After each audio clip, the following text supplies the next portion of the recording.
किस्सा गोई के आज के अंक में जो किस्सा लेकर मैं हाजिर हुआ हूँ, ये किस्सा मेरे एक मित्र अंगद का किस्सा है। बिल्कुल सच्ची घटना पर आधारित। अंगद घर में बैठा हुआ था। अचानक घंटी बजती है, दरवाजे की घंटी।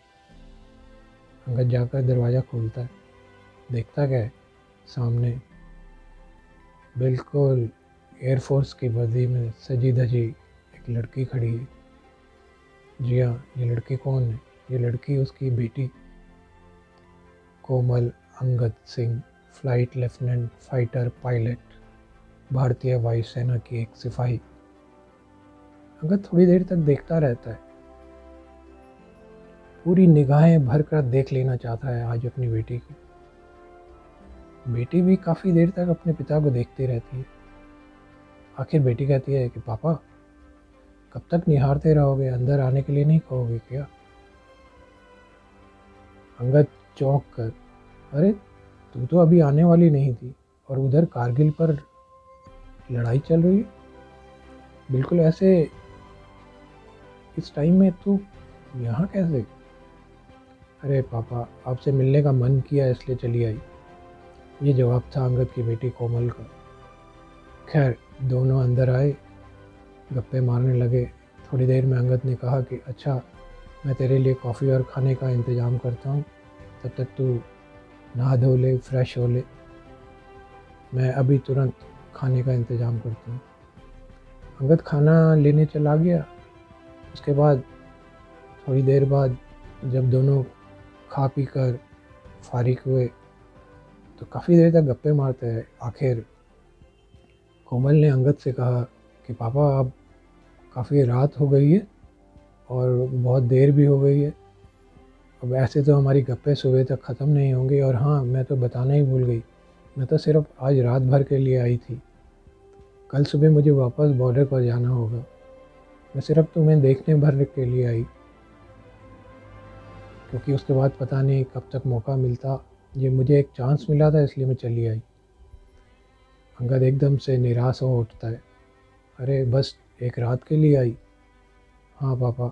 और हाँ पापा, अब आप सो जाओ, कल सुबह मैं अपने आप चली जाऊंगी, आप उठने की कोशिश नहीं करना, तंग नहीं होना, मैं चुपचाप चली जाऊंगी सुबह।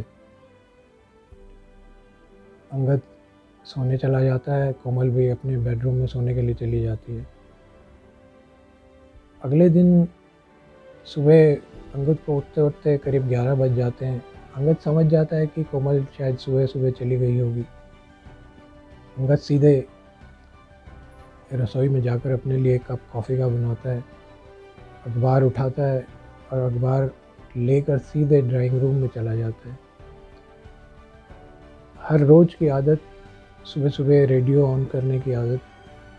जैसे ही रेडियो ऑन करता है तो रेडियो पर समाचार शुरू होने ही वाले थे, इतने में वहाँ से आवाज़ आती है, ये आकाशवाणी दिल्ली है, अब आप समाचार सुनिए। अभी अभी खबर मिली है कि कारगिल में कोमल अंगद सिंह दुश्मनों के साथ लड़ते हुए वीरगति को प्राप्त हुई है। भारतीय सरकार ने उन्हें मरणोपरांत अशोक चक्र से सम्मानित करने का फैसला किया। अंगद सुनता सुनता चौंक उठता है, ये कोमल अंगद सिंह तो मेरी ही बेटी है, लेकिन कोमल तो आज सुबह गई है और ये तो कल की बात कर रहा है। कैसे हो सकता है? कल रात को तो कोमल यहाँ आई मुझसे मिलने के लिए। खैर, अंगद सोचता है कि ये रेडियो वाले भी पता नहीं क्या खबरें देते।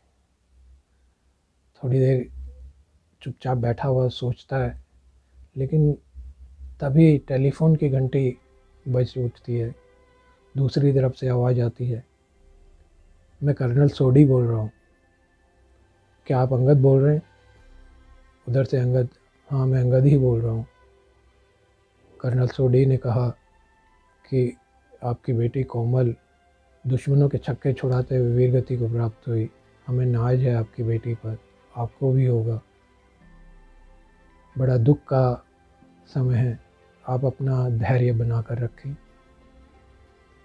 अंगद एकदम से शॉक्ड हो जाता है, ये क्या लोग कह रहे हैं।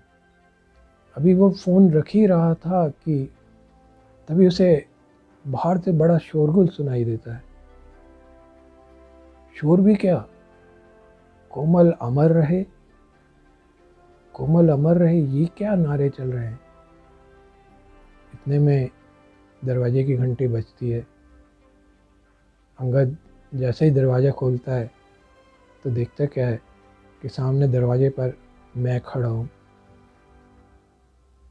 एकदम से दोनों दोस्त गले से लिपटते हैं, लेकिन अंगद को तो जैसे कुछ असर ही नहीं। मैंने अंगद को झकझोरा, अरे अंगद, तुझे क्या हुआ है? अंगद कुछ भी तो नहीं। कमाल है अंगद, इतनी बड़ी खबर है और तुझे कुछ हुआ ही नहीं। नहीं, ऐसा हुआ क्या? अंगद ने जवाब दिया। क्यों, कोमल के बारे में सुना नहीं तुमने? ऐसे कैसे हो सकता है? कोमल कल रात को यहाँ थी, मेरे साथ खाना खाया, आज सुबह गई है और ये लोग कहते हैं कि वो कल शहीद हो गई। सब झूठ है। मैंने कहा मान अंगद, कोमल कारगिल में लड़ते हुए शहीद हुई है, उसने दुश्मनों के छक्के छुड़ा दिए हैं। भारत सरकार ने उसे परमवीर चक्र देने का वादा किया है। अंगद, नहीं, मैं नहीं मान सकता। और अगर तुझे भी विश्वास नहीं हो रहा तो चल मेरे साथ चल, मैं तुझे दिखाता हूँ सबूत। अंगद मेरा हाथ पकड़कर सीधे डाइनिंग टेबल की तरफ ले गया और मुझे कहता है कि देख, वहाँ डाइनिंग टेबल पर 2 प्लेट्स पड़ी हैं खाने की।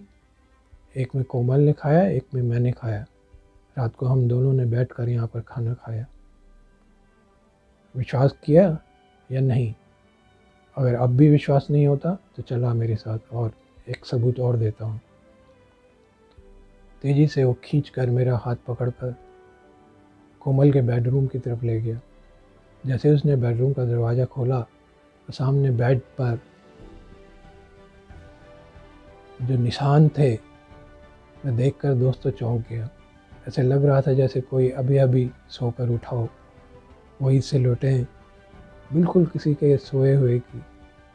मुझे अंगद ने कहा, देखा, कल रात को कोमल इसी बिस्तरे पर सोई थी, आज सुबह सुबह वो वापस कारगिल गई। ये लोग कैसे कह सकते हैं कि कोमल कल कारगिल में शहीद हुई?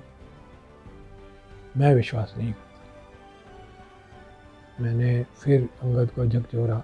मैंने कहा, अंगद, मैं विश्वास करता हूँ कि हाँ, कोमल यहाँ कल थी, आई थी तुझसे मिलने के लिए दोस्त, क्योंकि उसकी आखिरी इच्छा थी तुझसे मिलने की। कई बार जब व्यक्ति अपनी आखिरी सांस में उसकी अंतिम इच्छा पूरी करना चाहता है तो वो शरीर के साथ आए या ना आए, उसकी आत्मा ज़रूर मिलने आती है।